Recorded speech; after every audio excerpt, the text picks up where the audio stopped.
Hi, this is Sam from myphysiosays.com.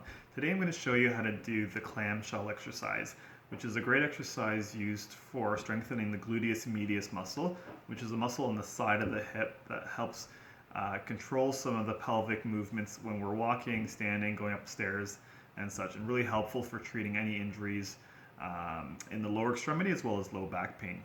Here we go. So first thing you want to do is you're going to lie on your side. And you're going to have your knees bent and stacked on top of each other, and you're going to create a straight line between your ankles, hips, and shoulders. From this point, what I'm going to ask you to do is just roll forward so that your belly button is pointed down, angled at the ground.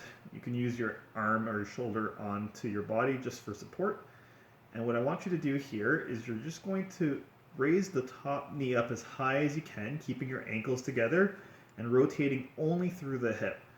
The main thing you want to do here is avoid rotating through the trunk, so we don't want any turning to occur from that position there.